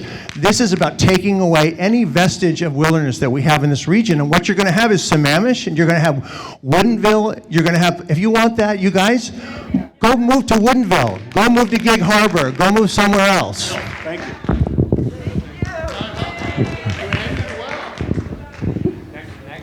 Next. How are you? Not too bad. Ron, you hang on to that mic next time. First of all, I want to thank you for all the information you shared, all the background information. But I was left with one question, and I appreciate your position as a landowner. But if you can go ahead and build with 20 acres, and I'm assuming be able to do something profitable with the current zoning, and if the current zoning would allow the facilities that the rest of you are talking about, why do we need the rezone? Sure. That's the 2 points Gotcha. that I can't connect. Okay. Thank you. So, yep, we can do the 20 acres profitably, and the community could purchase all those, they could purchase all the land from us, but if we do the rezone, the community gets to have the land without a cost. That's the only advantage. It's only, when we go to apply, if we think we can do it with no cost, we'll make the project. If we can't make that happen, we're going to drop it. And we'll just leave it at 20s. So, but that's the reason. The rezone is the win-win. We get a little more profitability. The community gets some millions of dollars worth of land. That's the reason. How much is 20 acres? Anywhere from $350,000 to $500,000 for each one. Next, Brooke. Well, that got kind of weird, so let's make it a little less weird. Please. This is a question for Rotary, actually, and it's not one you're going to be able to answer. But do you have any idea, or how confident do you feel that you guys are going to be able to raise the millions of dollars you're going to need to execute this plan when there's, I don't know how many, but there is a chunk of the community here that's not for this project. I'm wondering how high your confidence is that you're going to be able to actually raise the money for this. I actually have a follow-up. John, is Radiant basically done as soon as you guys get your rezone? If you get your rezone, are your hands kind of washed and you're like out the door? Or are you in this long term to actually see this project executed? So the first part is we still have cost analysis to understand how much we need to do. It's going to take us years. It might be phases, it might be first priorities and such. If we have partnerships, whether it's the land, that's a big part of the obvious costs. If we have partnerships with county, there's money that the county has said we could partner with. We don't know how much. That is a big portion. There's the PFD. How much could the PFD help us with? We're not sure because we're not there yet, but that's a portion. How about the Port of Kingston? That partnership, that could be also another one. If we're attached with a port, there's also grant money that is federal, that is sizable, tens of millions of dollars that they can help with a project such as this. So it's a great question. There's a ton of unknowns at this point, but that's part of the process. That's part of our homework to do. Does that help? Yeah, thanks. I'll just add one thing. That one of the advantages of doing it this way is, I mean, this is ambitious. It could take decades for the whole thing. The point, though, the advantage is there is a place that's designated for these facilities. And they're not all going to get built at once. Even if they wanted to, they couldn't. But at least there's a place to designate for these kinds of facilities. So when the question comes up, where are we going to put a field? There isn't this search, which is going to get harder every year. It's going to get hard. This is the place where that goes. And I think this is personally, I think a 30-year build out. It just is, but at least everybody knows where it is. There's a plan for, and all this community planning, this comp plan, the comp plan is trying to make a plan for the next 20 years. It's not for tomorrow. It's a 20-year planning document. And so, yeah, did I help? Did we both get to it? Yeah, a little bit. Okay. And then if you could answer the Radiant portion. So the Radiant question is, we get the rezone and do we skip out? Yeah. No, because the rezone is the easy part. Then you have to make the project application. And the project application, that's where we're going to double up the number of these studies, where we have to show the site plans, where we have to run through a total environmental process with the specific layout, showing where things are, showing where the roads are, showing how the whole thing works. We have to be there to guide that. Now, once we get approval, we could sell that, that residential portion to somebody else. But before that happened, the land would go to the Y and to the community. So the other 80 units, that might go to another developer. Let her, if she could ask Well, another. just like really quickly, the concern I have is obviously elephant in a room, another Arborwood, where you guys have the best intentions, but you sell to another developer, and then we all know how that went. So that's my concern. So just to rephrase it, oh, you guys do something that looks good, Radiant leaves town, and then we get Brand X in there, and we don't like the way that turned out. I hear what you're saying. Yeah. Understood. Stuck with it for 30 years. You know. I get you. I totally get you. So I don't know if anybody would want to do this, but I have been wanting to do this because I've heard so many concerns about Arborwood and the history of Arborwood and how it's turning out. I would have a meeting just to talk about that, the history of it, before many of you were here. That started in 1992. No, I know. I'm not defending what it is. I'm just offering if folks think it would be helpful, or if you just wanted to beat up on me at a meeting, I think it might be helpful to give it some perspective on here's how things work, and it really addresses the concern that you brought up. If somebody wants it, I'll do it. It's not a fun meeting for me. I guarantee that. I'm just trying to be helpful. I appreciate it. Okay. Thanks. Thank you for the question. Hi, it's me again. This is for you, John. When was that site logged last time you clear cut? So the last time, I put a photo up there. What's your name? Steve Howard. I'm going to remember sometime, Steve. I put up a photo that was from 1990, and it showed that most of that property had been clear cut within, say, a 5-year period of 1990. So that's the last time all of it was clear cut. And then it takes about 35 years to grow a Douglas fir so that it's ready to be cut. We are in the process of harvesting right now. So, I mean, we have the Bond Road piece. You drive by that every day. That was clear cut probably 5 years ago. Okay. Were you aware, I'm pretty sure you are, about the revised Code of Washington 76.09.070 that says replanting has to occur within 3 years? 2 years. Okay, that's even better. I don't see a whole lot of reforesting having happened. Oh, Steve. There's all kinds of trees coming up there. You should go out. I do. I see it several times a week. Has anybody else seen the new growth that got planted? Steve, look around. Okay. And the Scotch broom is One more question, mwah, this time of year. No. Okay, then. No, Steve, it's all been replanted. Okay, thank you. Yep. You hold on to it. You don't trust me.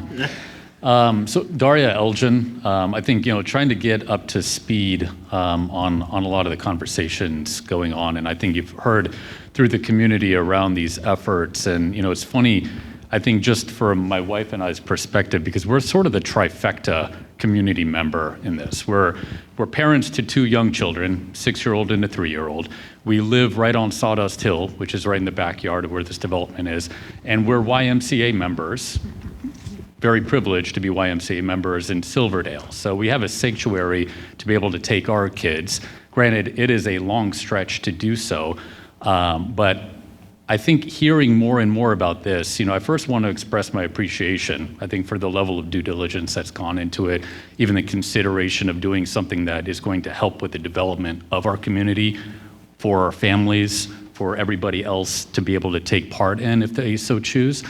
And it sounds like there's certainly a lot of passion, but it seems like this project is in its infancy, right? And there's a lot of very valid points that people are making around, the environmental impacts. Traffic is definitely one I think should be addressed, but it sounds like there's a lot of opportunity for collaboration to be able to find paths forward for this. So, and even with that path forward, being able to make compromises or negotiating price of real estate or what have you, you still have to get the approval from the powers that be, right? Correct. Who is that? Kitsap County. Perfect. Awesome. So that means that there has to be a lot of work to kind of go into this to be able to figure it out. Because honestly, in my mind, this sounds like a godsend, right? And a lot of this is just a byproduct of growth. Our community is growing, and with that become more increasing needs. Like, this doesn't sound like a strip mall to me. This doesn't sound like anything necessarily negative. Yes, there are ramifications that we should address, and I think collectively address, but as a parent, as a community member, as a YMCA member, like, God, this sounds amazing. So my question is simple. Why would we not do this?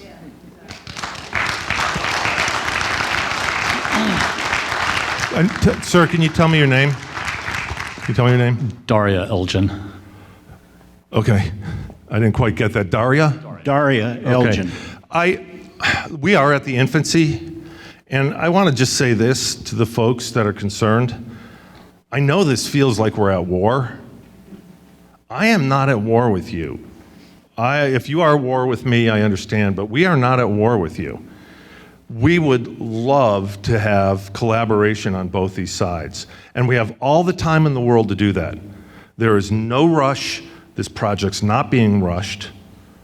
And, I would ask Brooke, maybe sometime you invite me to your meeting. Have me, and you can pound on me with 50-1. I'll go in unarmed, defenseless. You don't need any weapon where you were nice. Okay, well, have me over to your house.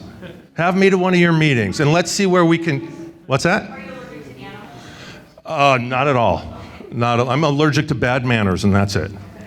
Yeah. But please take me up on it. Let's get a cup of coffee. There's no economic upside to all this stuff.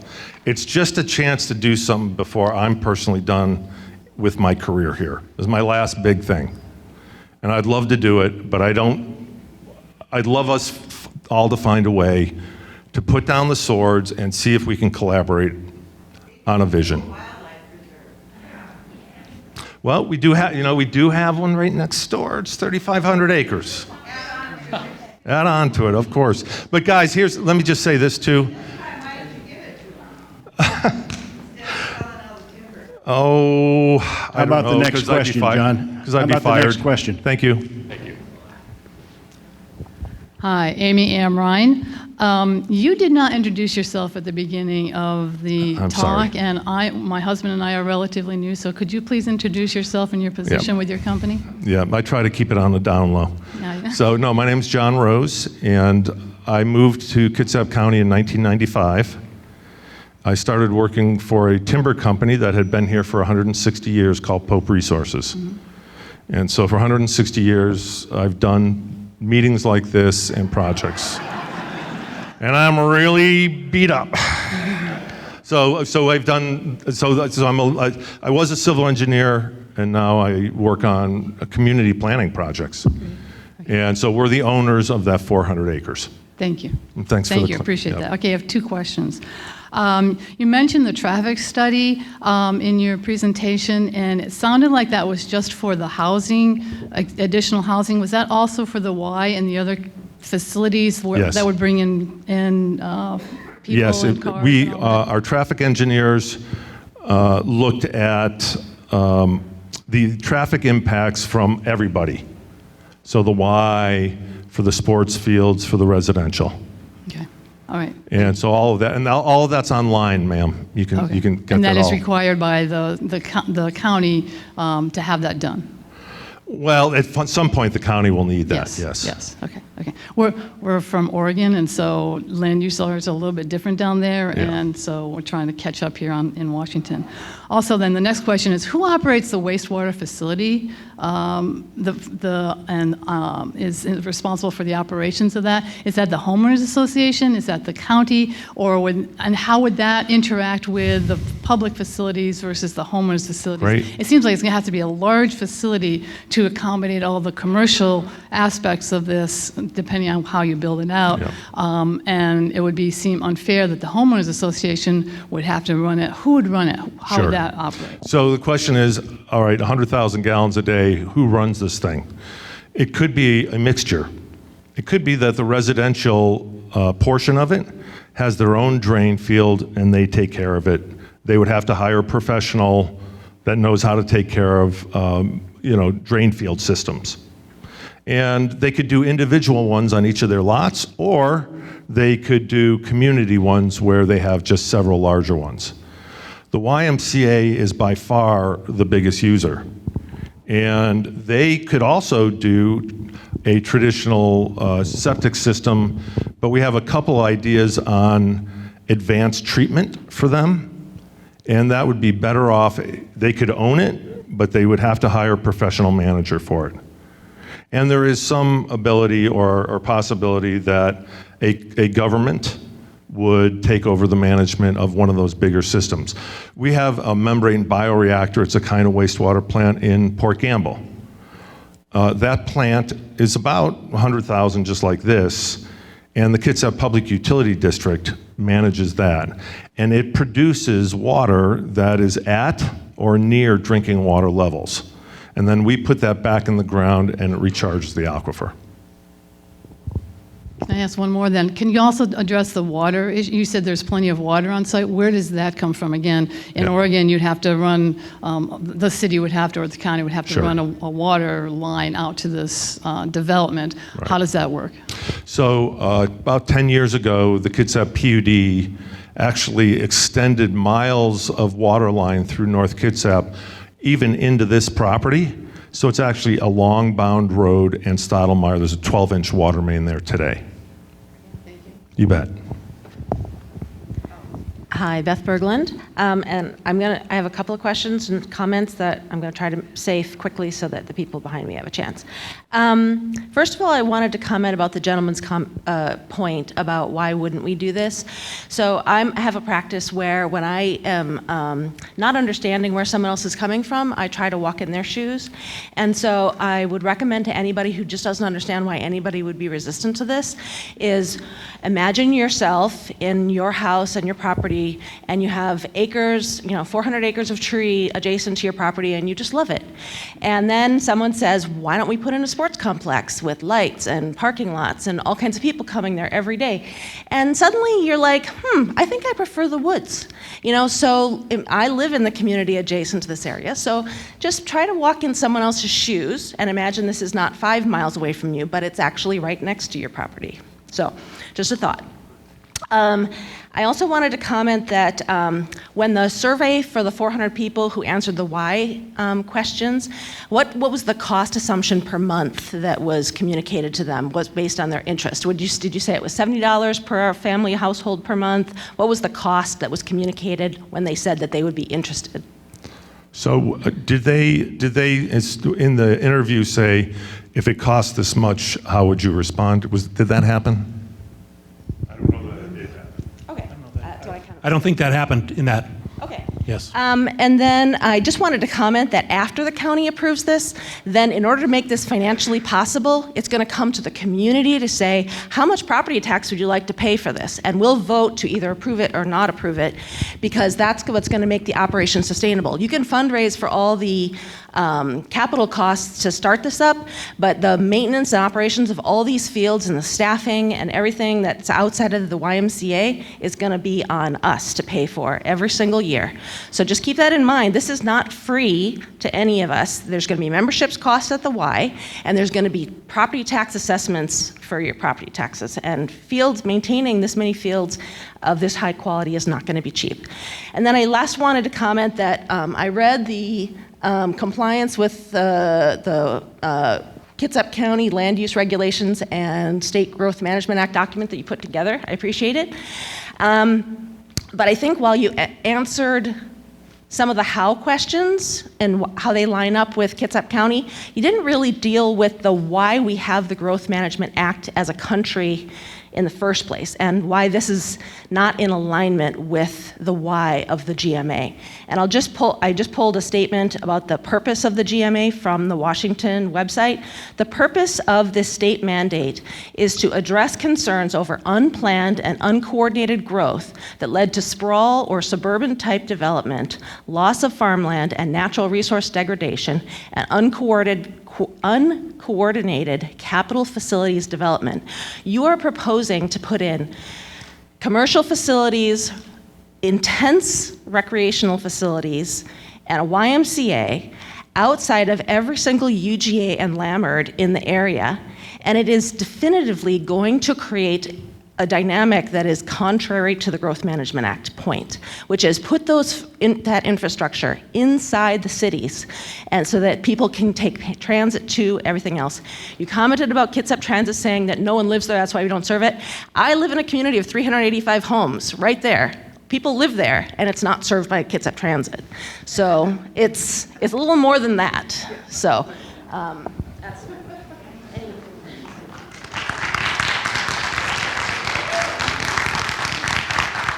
All right. I won't even hold the mic. A quick question. We talked about the needs assessment and sort of the fact that right now there isn't sufficient facilities. There's some planned growth. I'm curious, and it's okay if we don't have the numbers here, maybe in the next public meeting, but can we talk about what the planned growth based on the current comprehensive planning and everything for the area, and will that further put us behind on facilities, or is that covered here already? Are you talking about sports in general? Sports in general. Mostly. Again, county is giving us 77,000 new people coming to Kitsap in the next 20 years. So for Kingston, it's just over double what our current population is at this time. So when and if we can include some of the numbers that we shared tonight, especially with lighting, that definitely helps with extension of per day at minimum doubling the current number of hours needed right now. So it's not a exact science because not all of those 77,000 people we know are kids. How many of them are? Generally, I think the last study was 2.3 people per household is kind of what we've seen. So that's kind of what we're using as part of that. It's almost double, but it's not an exact science, and it's a continual process that we're working on with the county. Awesome, thank you. Familiar face. Hi, Ace Haynes, PCO, Suquamish. Clint, I'd like to go over your wonderful presentation and the few pros and many cons and bits of misinformation in it. But more importantly, I heard a recent comment about why we don't like timberlands, and it has a lot to do not because the lands themselves, but because the managers of the lands have not been good stewards and have been treating us unfairly. I believe at one point they were dumping toxins from helicopters. You know, the bad press and publicity shouldn't be swept under the rug when we discuss why the county has had a very strong shift to the owners and managers of the timberlands, not the lands themselves. And when you say that we're not actually fighting you, well, maybe not you specifically, but we do want policies and regulations that would reduce the economic value of those lands to near zero. And the people that own those lands, that have vested interest in those lands, that continually put the interest of themselves ahead of our community, definitely are fighting. And they're fighting very hard. And I don't see any reason why they should win over the people that have lived here. And your question is? Oh, no, I'm sorry. I only had comments to clarify some misconceptions coming from the stage. Thank you. If I had to make a question, my question would be, why do you think you're more important than everyone else? Well, I don't think I'm more important than everybody else. And I don't think our company's more important. We've offered the community a choice. The community can say we don't like the choice, or the community can say we like the choice, but it has nothing to do with how I feel about me as being an important person. I guess you're correct. I should have said as a company more important, but I rest my case on the floor. Thank you. Oh, okay. Sorry to double dip, but I only wanted to ask one question at a time.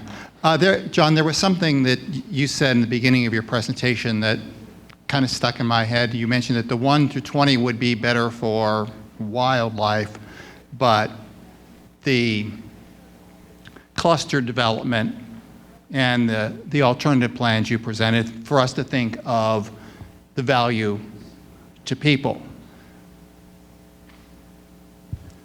So that left me thinking, are we considering the value of wildlife as a value to people and looking at, of all the different alternatives you have, from keeping it to the 1 in 20 to various cluster developments, which one of those would have the least impact on wildlife and also the least likelihood of unfortunate outcomes when you have suddenly a cluster development and a cougar walks through there.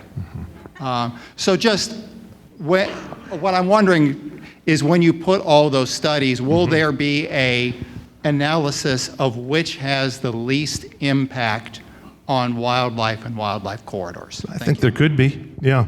And I'll just say this, I didn't say the least impact to wildlife. It would be the least impact to wildlife. The 20-acre lots would be the least of impact across all the impacts. 20-acre lots would be fewer traffic. 20-acre lots would just be less human use. Would the 20-acre lots be better for wildlife compared to 300 acres? You know, if some 200 acres were just left together? I don't know.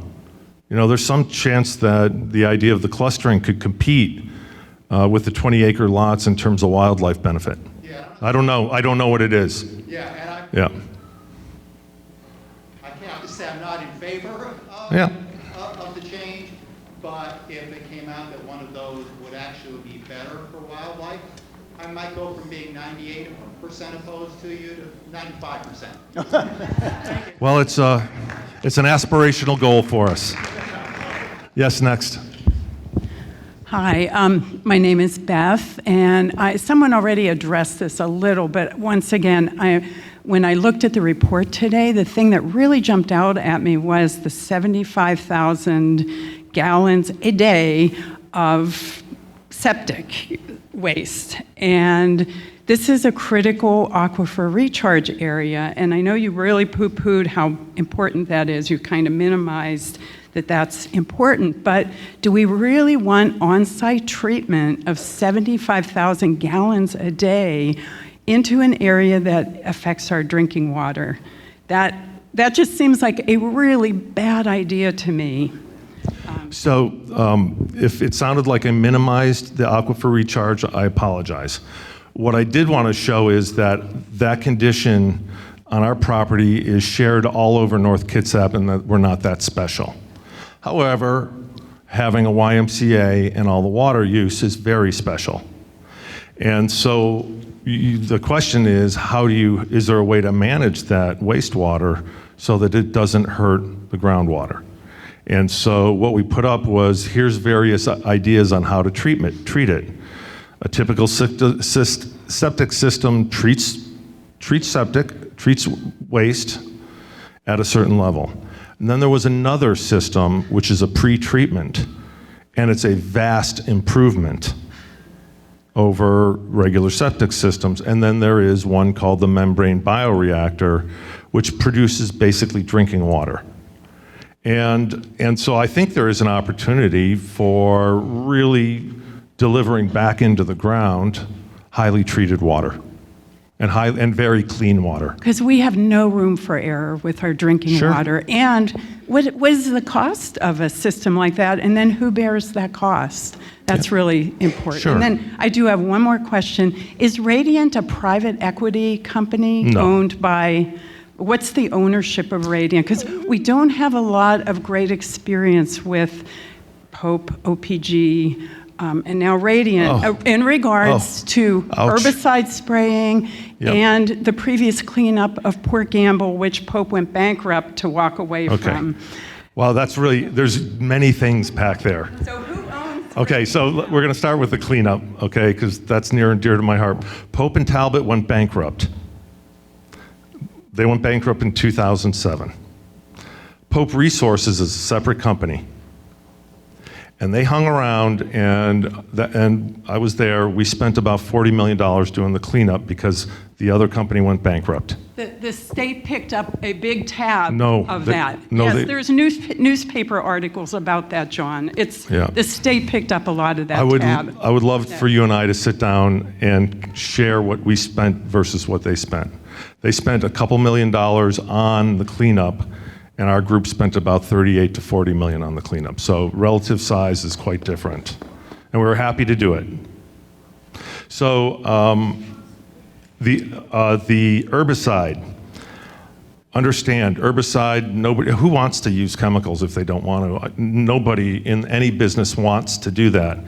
When this came up 7 years ago, there was a big debate in the community. All the commercial timberland companies use herbicides. State agencies use herbicides. The DNR uses them. And we agreed to stop using them in North Kitsap. And we told people what's going to happen is it's going to be Scotch broom. We can't control it without. And it's a trade-off. It's like a big boy, big girl decision. Do you want a Scotch broom forever, or do you want us to hit it once with an herbicide? And the community said, no more herbicides. And now our tree farms are really compromised. And that's just the way it is. You can't have both things. So our tree farms don't work there's well. a wonderful practice called ecological forestry that is being developed, and I'd love to send you information Okay. about that, because there are different ways. Beth, I would have coffee any day you thought you can stomach conversation with me. Thank you. Thank you. Hi, John. Hey, Hola. I just want to say thank you to all you guys up there for putting yourself on the firing line for our benefit. Really appreciate it, and it was very informational. But I just also remember growing up in Kingston and being a kid there. And I'm not a mom. I'm not going to have any more kids. My son doesn't live in the area. I own my 10 acres. I'm happy. I use the trails. The trail system is awesome. And a big part of it is due to you. And I've seen you guys develop things, Chatham, and I couldn't be more impressed with your practices. And so, the area is going to grow. That is just the fact. And more people are going to move here, and there's reasons to move here because we have great outdoors, we have parks, we have open space, but it's going to get developed. So how do we want to see it developed? And you guys are really fighting something that is a good plan, and there is no room in Kingston UGA for any of this development. I sit on a lot of committees. The Affordable Housing Committee is looking for property just to build affordable housing within the UGA. There is no property. We can't find property. So we cannot build a sports complex or a YMCA in Kingston. It's just not feasible. And when I grew up there as a kid, we went out in the woods and we had kegers. We didn't have anything to do. My son, if he wasn't involved in sports, he would have turned to drugs. And he went to those Friday night things at the YMCA. They went all the way to Silverdale. And I was so happy and relieved when he said he was going to Friday night because I knew he wasn't out in the woods doing drugs and drinking like I was at his age. And it's not funny. We live in an area where kids can very easily either go one way or the other. And if the YMCA was there, I'd rather have my kid at the YMCA than out in the woods doing drugs. So I just wanted to say thank you, and I want everybody to just think about how we want to develop our area that we live in. So Thank you. Thank you, Chad.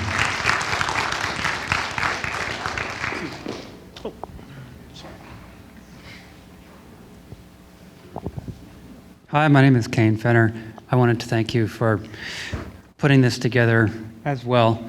I've got kids, and we enjoy the outdoors. We enjoy swimming, and there are limited facilities, and the state has said that we need to plan density to accommodate the growth. Like she said, they're coming, and I appreciate that you are going to all this effort to put together a team of stakeholders, everyone involved, transparently provide all the information. This is how we make a decision together. And you work for a timber company. I don't imagine they give you a bonus for giving away free park space. So, as a personal note, I appreciate the grief you get for saying this is what you want to plan as a legacy for the community and all of us who have kids, all of us who have grandkids, nieces and nephews, who want a place to recreate and are desperately looking for a place to do so. So, thank you. Thank you for that. Thank you very much. There was a guy who worked for the company who suggested we give all the land away as parks, and I ended up sitting at his desk after he left the company. So this is our last, that's John Willett. It's 8:09. They want to get us out of here at 8, so we will wrap it up after this question. Oh no, do not give that man control of the microphone. Don't do it. Yeah, you know me too well. It's hard for me as an entertainer not to have the microphone in my hand. Can you give it up for a second? John, can you help me? All right, release the mic. Because, This better be good. yes, sir. Probably some of you people know who I am. And I was the president of North Kitsap Trails at one time. I helped John with the string of pearls and get that going. Also, a part of the things that I did and helped with a lot of community and a lot of different help was start the Kitsap Forest to Bay Coalition. And what we did is we went to John. He wanted to do some development there over 3,500 acres. We went to John and said, what if we buy this from you? We worked out a solution and we got that property. We bought it for the community. I want to make a challenge to this community right here. He's talking about developing this community and putting 880 homes. Can you put together a coalition like the Forest to Bay Coalition? Can you guys do that? And can you go out and raise the money to buy this land and have it as your wilderness or whatever you want to do? If you can, would you be receptive to that, John? I've never made it a practice in my career to turn people away that wanted to buy land. Yes, we know that. I know that so But well. it's not as simple as buying it, because if you buy it, this is what happened with the Heritage Park. Okay, we had a whole plan worked out with Kitsap County, and we said the county was looking for sports and recreation. This was over 20 years ago. And they said, we're going to buy the Heritage Park because we need a place for sports fields. Okay, that was the deal. They bought the property, no sports fields. And now 20 years later, the conditions are worse than ever. So it's not just, oh yes, do whatever, buy it and whatever. This community, I think this community needs these facilities. It doesn't need 80 lots, but that's what's in my head when people say, well, just sell it to me. I know what happens. The people that don't want facilities always beat the people that do want facilities. Every time there's a conflict on a piece of purchased land, it always goes to, there's 7 square miles of our land that is preserved. 7 square miles, it's already been preserved. That's the Kitsap Forest and Bay project, that's the String of Pearls. This is a fraction of that. And the county in those 20 years has made 0 progress. Nobody in this room can remember the time Kitsap County funded and constructed a sports field. I don't think anybody here is against the sports fields. And then connecting that all up. I'm hearing a lot of voices here that say, why doesn't the YMCA go to Paulsbo? Why don't they work with Paulsbo, where a lot of the population is? So, John? And so what I'm asking is, and I'm not saying this is the way it should be. I'm just putting it out to the community. You can still have your sports fields. You can still have the equestrian, all that stuff. If you buy this property, you can still do that if you're willing to go out like we were to buy all the 3,500 acres. And then the addition to the Heritage Park in Inola. You can do that, but it's not, I mean, you've got a lot of room here to work with. And what John is saying, he hasn't made up his mind, and I'm just saying, think about this. All right, thank you for that comment, John. And thank you all. Whether you're for it or against it, you are always welcome in this conversation. So think about the other things in terms of follow-up meetings, coffee clashes, whatever it takes, and thank you for coming out.